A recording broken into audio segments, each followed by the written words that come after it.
You're listening to the Cyberwire Network, powered by N2K.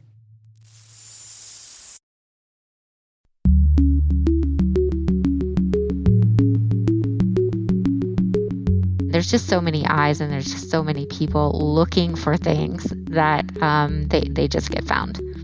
Hello, everyone, and welcome to Caveat, the CyberWire's privacy surveillance law and policy podcast. I'm Dave Bittner, and joining me is my co-host, Ben Yellen, from the University of Maryland Center for Health and Homeland Security. Hello, Ben. Hello, Dave.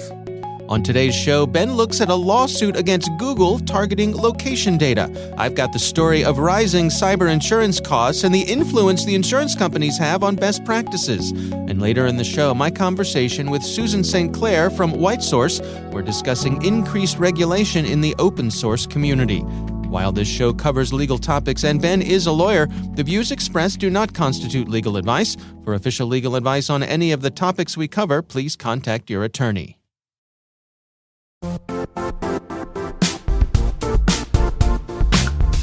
Now, a word from our sponsor, the Johns Hopkins University Information Security Institute, currently seeking qualified applicants for its innovative Master of Science in Security Informatics degree program.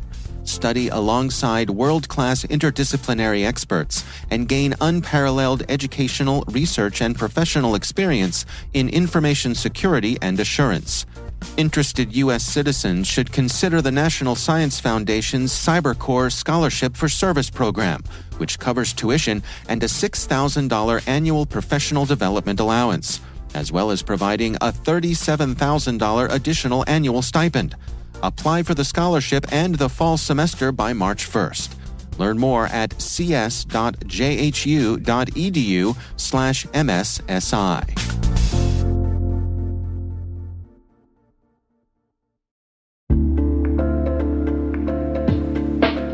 And now, a word from our sponsor, SpyCloud, the cybercrime analytics leader.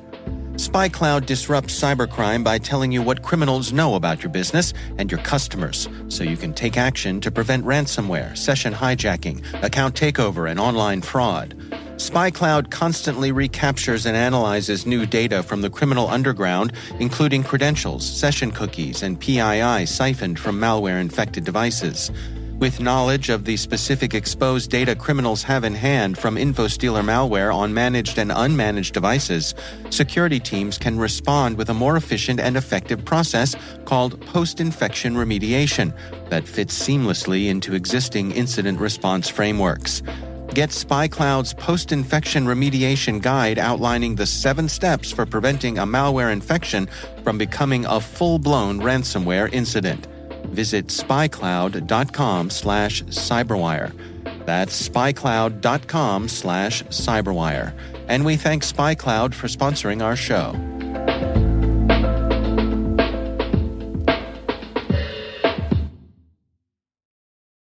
All right, Ben, let's jump right into some stories this week. Why don't you start things off for us? So I have the big one. You could have read this in pretty much any news source, but I'm taking my article from the New York Times, and it is entitled 4 Attorneys General Claim Google Secretly Tracked People, and it's by Cecilia Kang. So the District of Columbia and 3 other states, or 3 other jurisdictions, I would say, Texas, Washington, Indiana, each filed separate state lawsuits against Google, claiming that Google misled users of Android phones and of applications like Google Maps and its search engine by continuing to track location information even after the user had tried to opt out of that feature. So, like I said, it's 4 separate lawsuits, each based on consumer protection laws within those jurisdictions. So each lawsuit is going to look slightly different, but it is a unified effort. They were filed on the same day. And, I think it's important to note the political diversity here. You have the most liberal jurisdiction in the country, the District of Columbia, and a blue state like Washington. And then you have 2 of the redder states in the country, Texas and Indiana, with Republican attorneys general.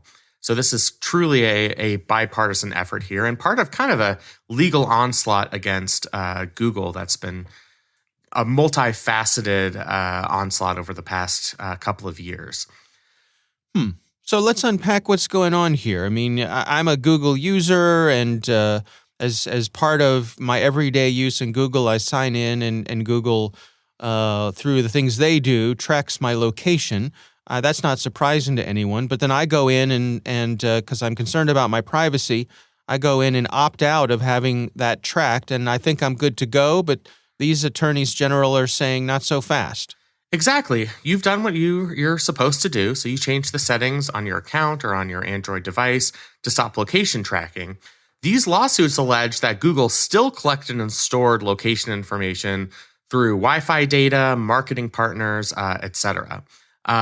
So even when the user was proactive and tried to disable location services, Google was misleading its customers, at least this is what these lawsuits allege, by claiming that they're not tracking your location when they actually are. Something else that this lawsuit alleges, which is really interesting, is that Google has misled and pressured users to enable more location tracking by claiming things like this application won't have full functionality without the use of location services. So you're not going to get the full use out of this application unless you let us track your location. And the allegation here is that that's a misleading business practice that violates principles of consumer protection. So, for example, the Attorney General for the District of Columbia is quoted as saying, Google falsely led customers to believe that changing their account and device settings would allow customers to protect their privacy and control what personal data the company could access. But the truth is that, contrary to these representations, Google continues to systematically surveil and profit from consumer data. So it's a pretty serious allegation that I think is opening Google up to potentially some significant legal liability. They are, of course, denying this claim. A spokesman for Google said that the case is based on inaccurate claims and outdated assertions, that they've built privacy protections into their products, into their applications, into their devices. So they are going to vigorously defend themselves in court in these 4 states. But, I think there are a couple of broader lessons we can take here. One is, as part of this pushback against big tech that we've seen in other spheres, we've seen cases railing against monopolization, other deceptive consumer practices. This is part of this full frontal legal attack on big tech companies, and Google is just the latest victim of that effort. This is something that's relatively non-ideological. It's being pursued by attorneys general with varying political viewpoints. And, it's something that's broad enough that it would be covered by 4 separate state consumer protection statutes. So it's something that I'm going to be very interested in following as these suits move forward. What are the state's attorneys general looking to get out of this? Is this, are they looking for money? Is this a slap on the wrist for Google? Are they looking for Google to change their ways? What outcome here are we aiming for? Sure. So their prayers for relief vary. They are seeking monetary damages. Again, that's the type of thing where, if the companies are successful or Google settles, all of us might get a payoff of 10 cents. Right. When we take our proportion of the monetary damages. I think they would look for injunctive relief or a declaratory judgment. Injunctive relief would compel Google to change these deceptive practices. And some sort of declaratory relief would say, what you're doing here is illegal, and we're declaring it illegal, and you have to stop this behavior, or you're going to subject yourself to further judicial sanctions. So there are a bunch of avenues for potential relief that we see in each of these suits. I think from the consumer's perspective, what you would like to see, since the monetary damages wouldn't be significant enough, given the fact that Google has millions and billions of customers, I think seeing injunctive relief would probably be the best outcome for people who are users of these platforms and devices, because you'd be getting the relief of Google being forced to change these deceptive business practices. Now, if these states and the district are successful here, Could that success play into a case against Google on monopoly basis? So the folks who are coming after Google for that, could they point to something like this as evidence in their own case? That's a good question. I think the cases are not necessarily related. I mean, the allegations are based on a completely different set of facts. Google could have completely cornered the market on applications or devices without having deceptive practices relating to location services, and vice versa. They could have had deceptive practices relating to location services without unduly, limiting competition. And that's true for all of the tech companies. I mean, I think there are very distinct legal issues that are being brought under completely distinct legal theories.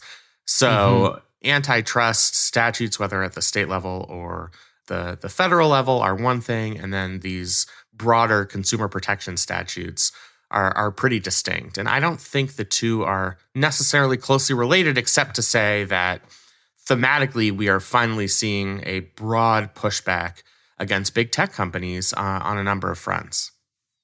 And these lawsuits will continue to track independently? There's no chance of these being combined into one thing, for example? Not these lawsuits, because they're based on 4 separate state/district statutes. That's going to be one really interesting aspect of this is, you get different courts. If there's a jury trial, you'll get, a composition of juries that's completely distinct in each of these states. You might end up getting 4 separate results. I mean, I think what happens in one state might have persuasive authority as to what happens in another state. A judge might see the legal reasoning of, an appellate judge in another state who reviewed the case and say, you know what? That's a compelling read of their statute. Our statute is similar here in Indiana. That might be reasoning that I'll use, but they're not directly related. So we could see, people in the District of Columbia securing relief just because of the nature of the judges and juries in D.C., and people in Indiana, losing the case or having the case thrown out in court. So that's one really interesting aspect of this. While this is a unified effort, there's certainly not going to be a unified outcome. Oftentimes you'll see attorneys general band together as part of one lawsuit, usually in federal court against a company, but that's not what's happening here. This is sort of, these are 4 cases on 4 separate tracks.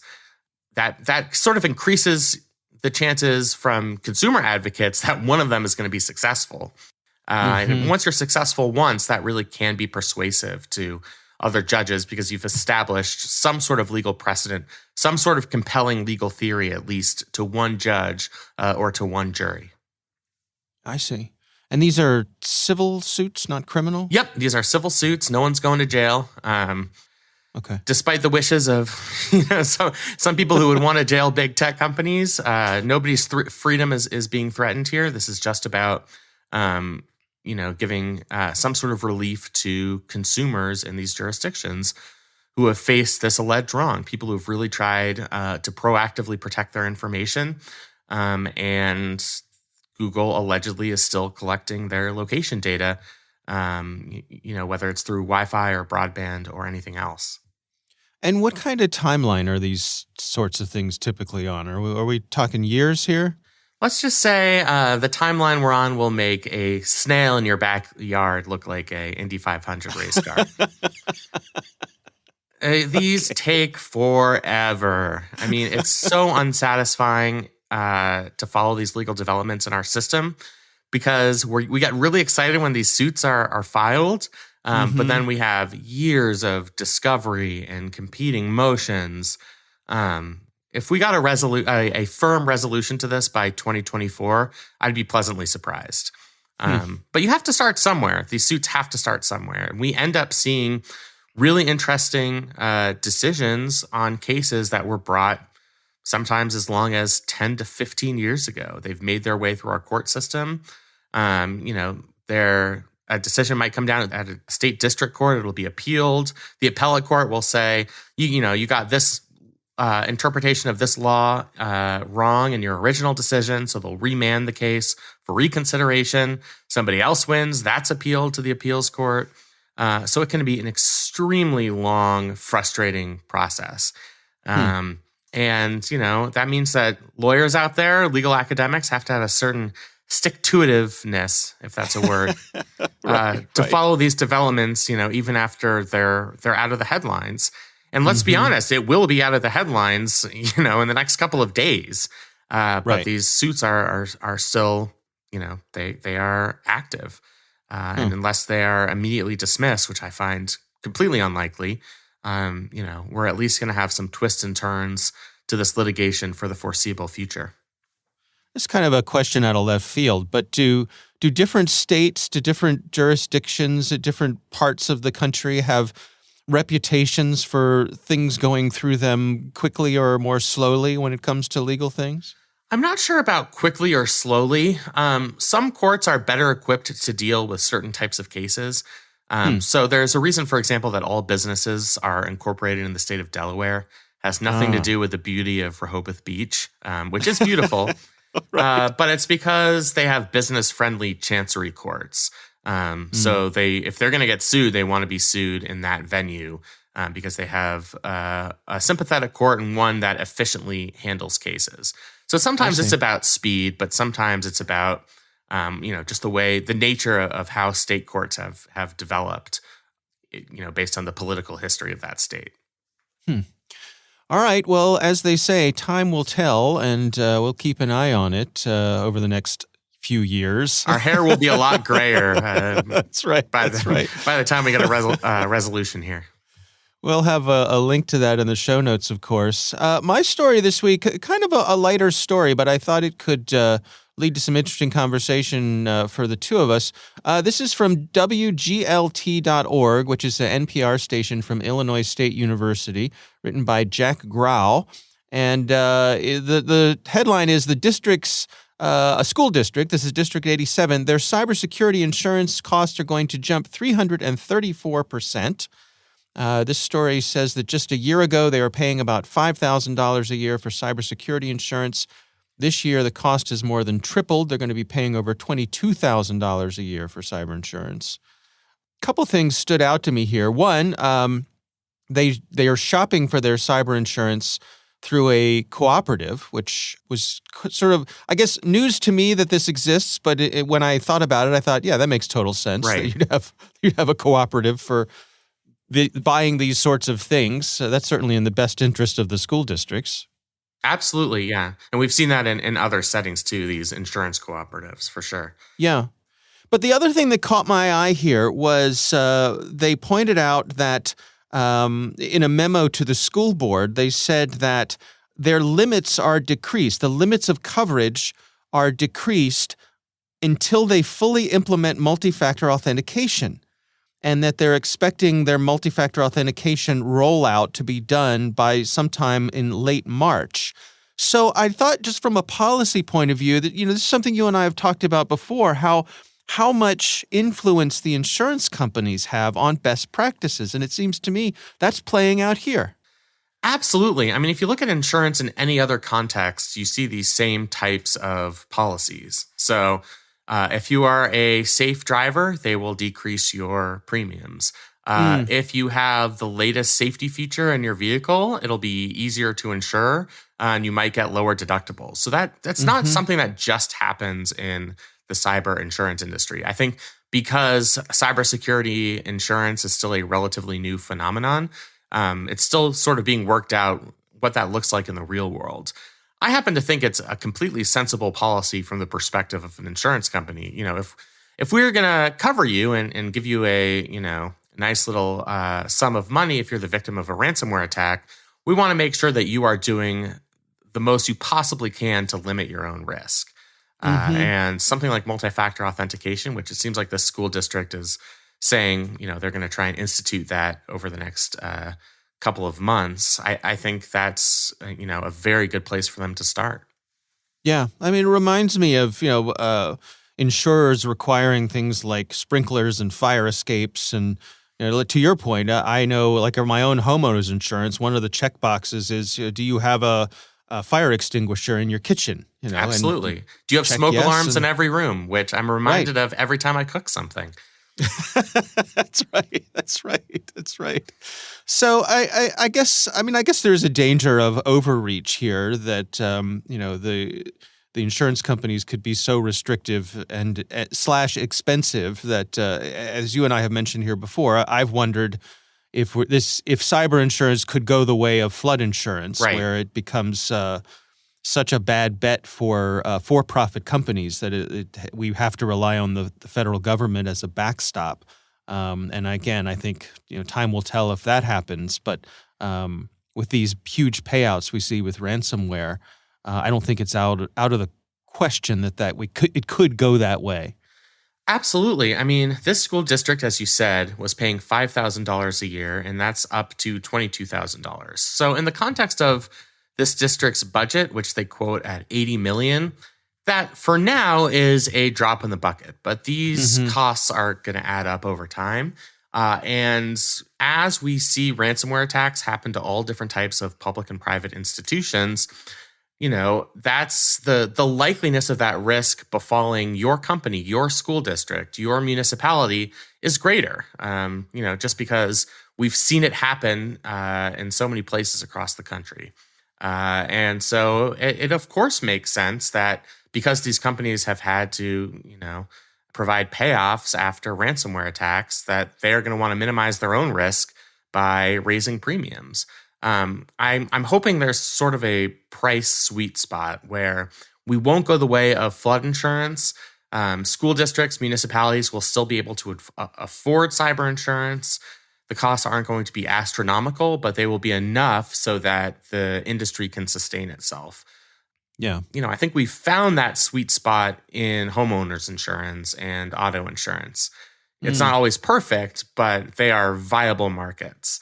Right. I know that because I watch TV and there's a commercial for a home insurance or auto insurance company, every 2 minutes.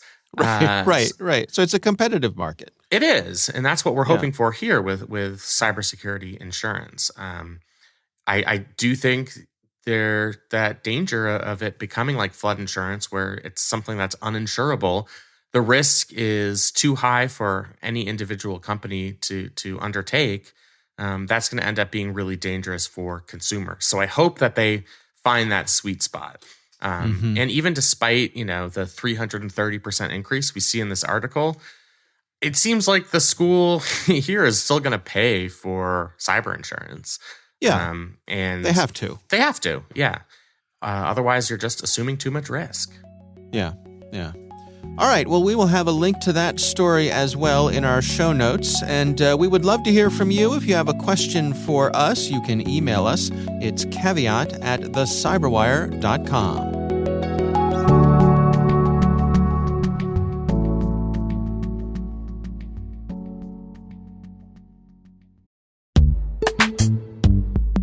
This episode is brought to you by Palo Alto Networks, the leader in cybersecurity. As AI-driven attacks increase, organizations can't afford to have network security that's stuck in the past.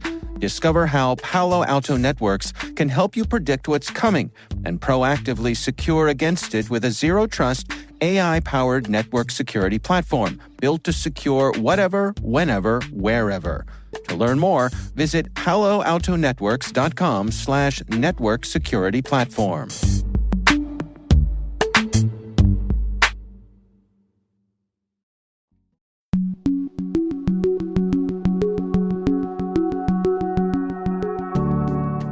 Ben, I recently had the pleasure of speaking with Susan St. Clair. She's from a company called WhiteSource, and our conversation focused on open source software and potential regulations that might be coming down the pike that could affect the way folks use open source software and develop it. Here's my conversation with Susan St. Clair. Certainly open source software has been a very strong community. It's grown over time. I can speak from my, very short professional experience in saying that, back in the day, people really looked at open source as sort of this hobbyist sort of thing. It wasn't where real software development happened. That has completely changed 180 degrees in that, now it is certainly, a majority of applications depending on your industry and vertical and language and all of that. But, certainly well over half or even as high as 90% of applications that are being developed commercially, not just for internal use that we see out in the world. And I really think that what's driving that, one, I think times have changed. People are more open to the idea that, oh, I can go to some repo somewhere, some registry somewhere and grab what I need. But I think also what's driving it is really, we all feel it in all aspects of our lives, but, there's not enough time. We're being asked to do more with less time at a higher quality. So, you know what? Not in a negative way, but we have to look at ways that we can become more efficient, take shortcuts, be smarter about what we do in our jobs and getting software out. Yeah, it strikes me that it allows developers to be very modular as they're putting things together. Why should I write a new bit of code that checks a credit card number if that already exists? It's out there. It's been tested. Lots of people have had the opportunity to bang on it, and feedback is it's pretty good. Is that a fair assessment of how some people are approaching this? I think absolutely, absolutely. And I would even say that not only more modularized, again, that's just kind of the way that we're writing applications now with, microservices and APIs even, but, so it's more modularized. And I think there's also just the kind of like, well, why should there's always been modular components like, back in the day, FlexNet and all of that within the Microsoft ecosystem. But why would I have to pay for that? It should just be part of the community. So I do think it's a shift in that aspect as well. So what are some of the risks then? Security-wise, if we're sharing things, does that take away a little bit of the genetic diversity in our code, if you will? Yeah, so I think there are multiple risks. Certainly, I do think potentially a lack of diversity. I like that. In our code. That being said, there's so many open source repository or libraries out there that I don't know that that's like a huge risk, maybe in certain ecosystems for sure. But I think the risk, and this is interesting, I think the risk is actually that we become, it's more visible, right? It's some of the flaws that in how we write code. So certainly security, because kind of that's my space and that's my focus right now, it is a big risk. It's not so much I think that things are more or worse, they're more insecure. I think it's more that there's just so many eyes on it and so many people testing it and using it that it just becomes more visible, when if you probably looked at applications way back in the day, nobody really knew what was going on. So they might be there, they might not be there, but you just really don't know. And that's not the case in open source today. So I think there's that. I think there's also certainly, of course, when you look at quality and performance and, some of these other ones, certainly they're illegal, of course. There's certainly risks there. But I think from security, my feel is that, again, there's just so many eyes and there's just so many people looking for things that they just get found. So in terms of the regulatory scrutiny that open source software is receiving these days, where are we with that? Are we coming into an era where it's attracting more attention? Oh, absolutely. 100% absolutely. Again, looking back into history, like when you first started in the industry, when was the last time you heard about a cyber breach in the mainstream news? Like never. Like I would never be able to explain that to my parents. Now it seems to be on the daily or at least the weekly that we're hearing about these supply chain attacks or certainly, breaches because a cloud component wasn't secured appropriately. Some sort of IAC template, wasn't correctly configured.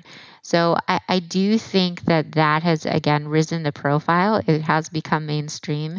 It's also hit, like not just like some little shop or some little school board where, of course they don't know what they're doing with regards to security. It's hit like big companies like, Microsoft, Apple, the US government, certain agencies. So again, that's really raised the profile. And then that comes with it regulatory, I don't know, requirements is the right word at this point, but certainly that is the direction that we're moving. Again, I kind of go back and forth in terms of, I'm very much a like, oh, let's be free and let's, this is innovation and we need this openness. But when you look at certain systems and they're relying on that 90% of open source components, and this is how we work, this is how we live, it's our cars, it's our Zoom meetings, it's whatever. I do think there needs to be some sort of oversight, just like any sort of utility, if you will, that we use elsewhere.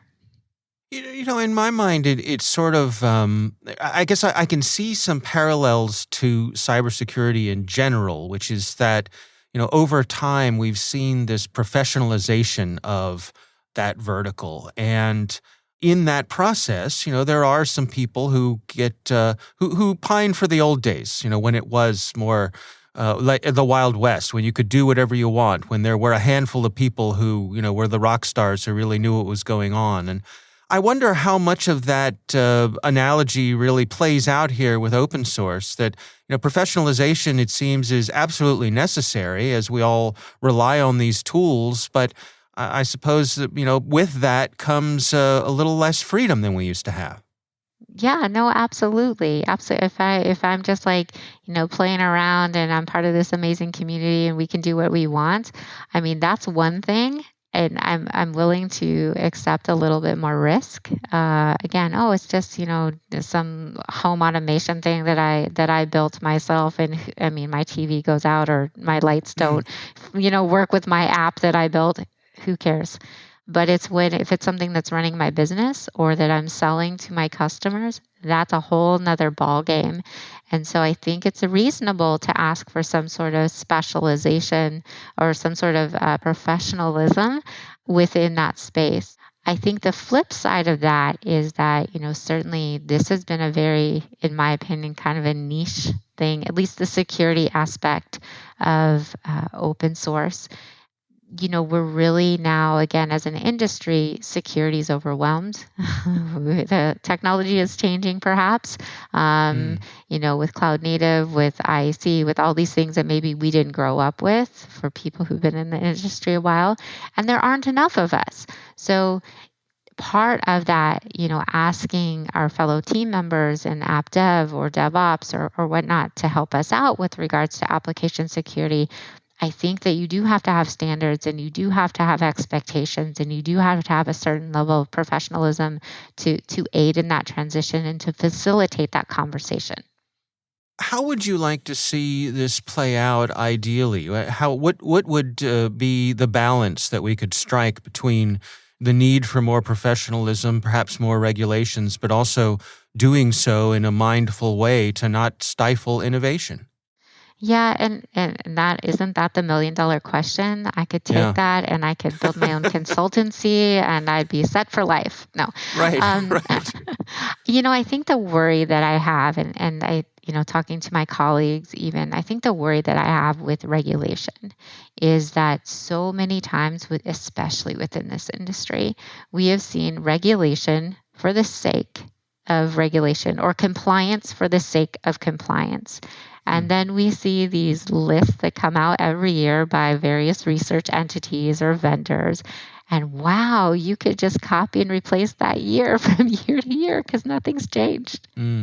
So I think to strike the balance between more regulation or hopefully, potentially more regulation and all that comes with that is that, we need to somehow tie it to, we're not just checking a box, we're not just running that report, we're not just saying, we met this A1, standard or whatnot, but we need to really, I think, be tying it to results.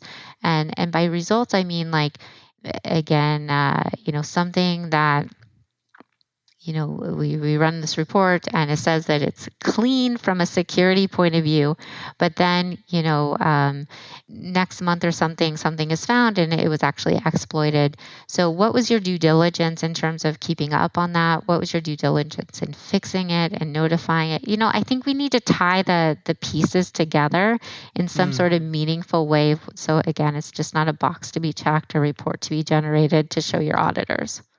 Yeah. Yeah, that's interesting. I mean, bridges get inspected on a regular basis, right? You don't just build it, have it inspected, and say, well, we're done here forevermore, right? Right. It's an ongoing thing, and you actually have to fix, and it's an ongoing thing. It's not a one-time deal.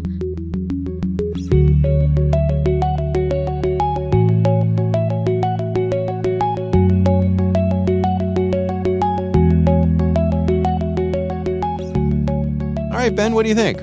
It's really interesting. I mean, you're balancing competing interests. The promise, as she talked about, of open source software is it's available to everyone. It'll foster creativity, collaboration. But with that freedom comes, security difficulties, security threats.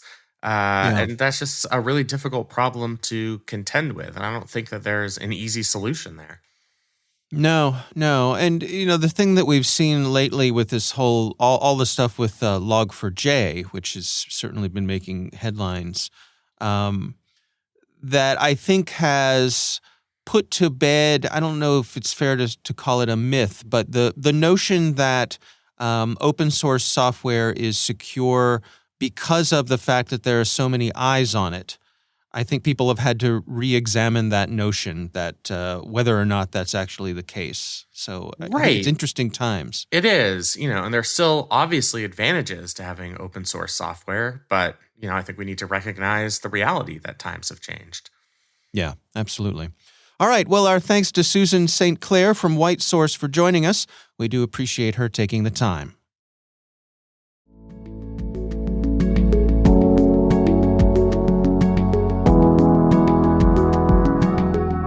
That is our show. We want to thank all of you for listening. The Caveat podcast is proudly produced in Maryland at the startup studios of Data Tribe, where they're co-building the next generation of cybersecurity teams and technologies. Our senior producer is Jennifer Iben. Our executive editor is Peter Kilpie. I'm Dave Bittner. And I'm Ben Yellen. Thanks for listening.